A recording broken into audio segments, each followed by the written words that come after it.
ঈদুল আজহা উদযাপনে শেকড়ের টানে রাজধানী ছাড়ছেন ঘরমুখী মানুষ। ট্রেনে ঈদ যাত্রার চতুর্থ দিনের ভোর থেকেই যাত্রী চাপ বাড়তে থাকে কমলাপুর রেল স্টেশনে। ভোর 4টায় প্রথম ট্রেন ছেড়ে যায়, এরপর সকাল 9টা পর্যন্ত বিভিন্ন গন্তব্যে একে একে ছেড়ে যায় 10টি ট্রেন।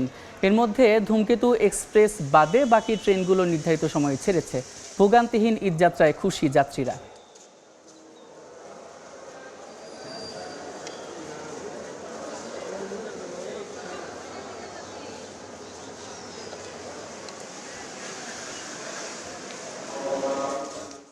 এই মুহূর্তে কমলাপুর রেল স্টেশনে আছেন সহকর্মী শফিকুজ্জামান রুবেল। সরাসরি যাচ্ছি তার কাছে।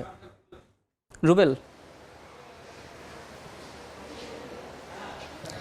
পবিত্র ঈদুল আজহা উপলক্ষে ঘরমুখী মানুষের আজকে ঈদযাত্রার চতুর্থ দিনে কমলাপুর রেলওয়ে স্টেশনে সকাল থেকে আমরা একটু চাপ বেড়েছে বলা যায়, এবং আমরা যতদূর জানি এখন পর্যন্ত এই স্টেশন থেকে প্রায় 15টি ট্রেন ইতিমধ্যেই তার গন্তব্যের উদ্দেশ্যে ছেড়ে গিয়েছে, এবং প্রতিটি ট্রেনেই নির্ধারিত সময়ের মধ্যেই ছেড়ে গিয়েছে।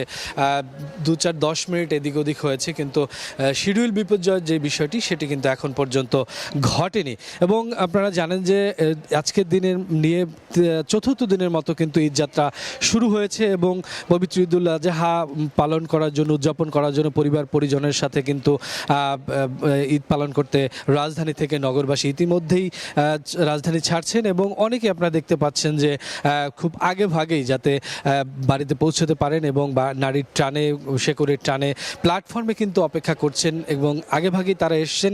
আমরা তাদের সাথে কিছুক্ষণ আগেও কথা বলছিলাম যে কেন এসেছেন আগে ভাগে। তারা বলছেন যে যেটা দেখি যে ঈদের সময় প্রচণ্ড ভিড় ভাট্টা থাকে, কিন্তু স্টেশনে আসার পরে এবার যেটা লক্ষ্য করা যাচ্ছে যে কমলাপুর স্টেশনে খুব সুশৃঙ্খলভাবেই ভেতরে প্রবেশ করানো হচ্ছে টিকিট চেক করে, এবং ভেতরে স্টেশনে আসার পরে কিন্তু কোনো ধরনের ভোগান্তি নেই, এবং নির্ধারিত সময় ট্রেনগুলো আসছে এবং ট্রেনে উঠছেন এবং ট্রেন ছেড়েও যাচ্ছেন।